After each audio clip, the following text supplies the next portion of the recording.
चुनावी महाभारत में आज फिर अरविंद केजरीवाल की हुंकार सुनाई पड़ी है और कुल मिलाकर तस्वीर देखें तो अब अरविंद केजरीवाल कांग्रेस से आर पार की लड़ाई की मुद्रा में नजर आ रहे हैं। जहां एक और आज उपराज्यपाल को, दिल्ली के उपराज्यपाल को आम आदमी पार्टी ने कांग्रेस का एजेंट करार दिया, वहीं कई सवाल इसलिए भी खड़े हो गए कि कहीं आम आदमी पार्टी जानबूझकर शहादत के मूड में तो नहीं है। आखिर इसके पीछे क्या मंशा है?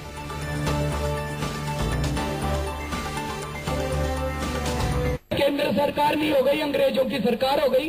कानून नहीं पास कर सकती तो चुनाव क्यों कराए थे? कांग्रेस के एजेंट के तौर पर काम कर रहे हैं। एक सॉलिसिटर जनरल साहब हैं, वो कह रहे हैं, कांग्रेस वाले कह रहे हैं कि भाई भ्रष्टाचारियों को जेल मत भेजो। सप्ताहांत रिलीज होने वाली फिल्म के हीरो की माने दिल्ली के नए निजाम केजरीवाल आज सियासी बॉक्स ऑफिस पर अवतरित हुए तो अंदाज उस दरोगा की तरह था जिसके हाथ में हंटर था।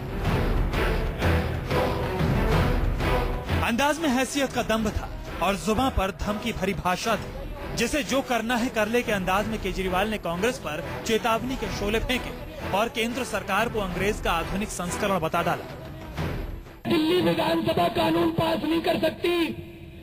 दिल्ली विधानसभा को कानून पास करने के पहले केंद्र सरकार की अनुमति लेनी पड़ेगी। अरे केंद्र सरकार नहीं हो गई, अंग्रेजों की सरकार हो गई।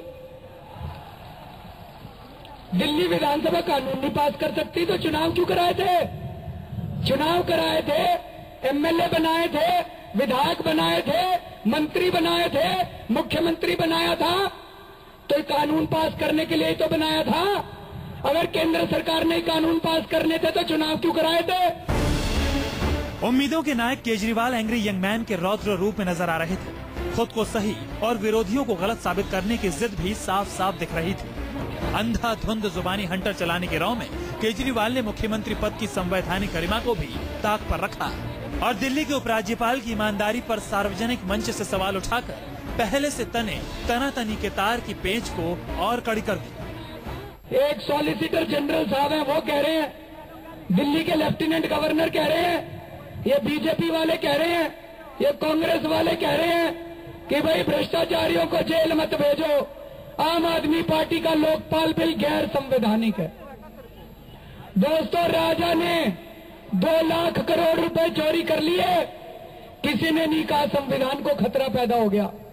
कलमाड़ी 70,000 करोड़ रुपए चोरी कर लिए, किसी ने नहीं कहा संविधान को खतरा है। लेकिन जब हम कह रहे हैं भ्रष्टाचार करने वालों को जेल भेजो तो कहते हैं संविधान को खतरा है, संविधान खतरे में पड़ गया।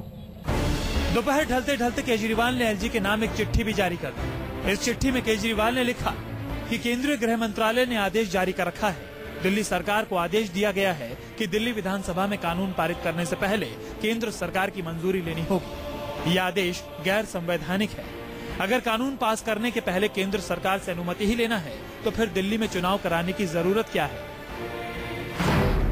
केजरीवाल यही नहीं रुके, उपराज्यपाल पर सीधे सीधे कांग्रेस के दबाव में काम करने का संगीन आरोप भी जड़ा। जरा केजरीवाल की चिट्ठी में भाषाई तेवर पर गौर कीजिए।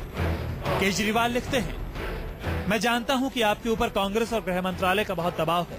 मुझे मालूम है कि वो आप पर दबाव डालेंगे कि आप दिल्ली विधानसभा में जन लोकपाल बिल पेश न होने दें। उन्हें पता है कि बिल पास हो गया तो उनमें से कई लोग जेल जाएंगे। वो लोग आपके दफ्तर से मुझे बदनाम करने के लिए गलत तरीकों से जानकारियां लीक करवाएंगे। अब आपको तय करना है कि आप दबाव बर्दाश्त कर पाते हैं या नहीं। जाहिर है केजरीवाल ने केंद्र सरकार के अधिकारियों को सीधे सीधे चुनौती दी। केजरीवाल की ये चिट्ठी आम आदमी पार्टी के उसी नजरिए की अगली कड़ी थी जिसके तहत पार्टी प्रवक्ता ने एलजी पर कांग्रेस एजेंट होने का आरोप तक लगाया था। लेफ्टिनेंट गवर्नर नजीब जंग वो कांग्रेस के एजेंट के तौर पर काम कर रहे हैं और आम आदमी पार्टी की जो सरकार है उसकी छवि को धूमिल करने का प्रयास कर रहे हैं। और हम उनसे अपील करना चाहते हैं और साथ ही साथ उनको ये बताना भी चाहते हैं कि जो कुछ भी हो रहा है ये ठीक नहीं है और कहीं न कहीं इससे संदेश ये जा रहा है कि आम आदमी पार्टी की सरकार को डिस्टेबलाइज करने की कोशिश कर रहे हैं। केजरीवाल की तलखी कांग्रेस को बुरी तरह चुभी। कांग्रेस का डेलीगेशन एलजी से मिला, लेकिन बाहर आकर कांग्रेस के नेताओं ने सियासी तकाजे को जहन में रखते हुए सधा बयान दिया। बैठक से पहले केजरीवाल के हिटलरी अंदाज पर आग बबूला होने वाली कांग्रेस ने बैठक के बाद जन लोकपाल बिल को नैतिक समर्थन देने की बात कही, लेकिन सरकार के तौर तरीके और मंशा पर सवाल भी उठाए। हम जन लोकपाल बिल के फेवर में हैं हम चाहते हैं कि इससे भी ज्यादा सशक्त अगर ये जन लोकपाल बिल लेके आए तो हम उसका समर्थन करेंगे। लेकिन अगर जन लोकपाल बिल के ड्राफ्ट को ये कानून बनाना चाहते हैं तो फिर उसकी लीगल परमिशन लेने में कहाँ कोई कमी है, क्यों उससे हिचक रहे हैं, ये मेरी समझ में नहीं आता। हम इलीगैलिटी के खिलाफ हैं। जब हम विधानसभा की शपथ लेते हैं तो हम संविधान की शपथ लेते हैं। संविधान से ऊपर कोई, इस सरकार के मुख्यमंत्री को भी ये समझना चाहिए कि वो भारत के नागरिक हैं, वो पाकिस्तान के नागरिक नहीं है। भारत के नागरिक होने के नाते उनको हिंदुस्तान के संविधान को मानना पड़ेगा। रही बात बीजेपी की, तो वो आप और कांग्रेस के बीच तू मैमे के इस मनोरंजक मुकाबले को बाहर खड़ी होकर भरपूर मजा ले रही है। जनरल इम्प्रेशन तो ये था कि एलजी इनको बहुत ज्यादा तवज्जो दे रहे हैं, इनके गलत कामों को भी नहीं रोक रहे हैं। और एलजी साहब जो हैं वो इनको ये सोच करके कि जो नई सरकार बनी है, इनके गलत कामों को भी रोक नहीं पा रहे थे, परंतु अब आकर के उन्होंने उसको भी कांग्रेस के एजेंट कह दिया।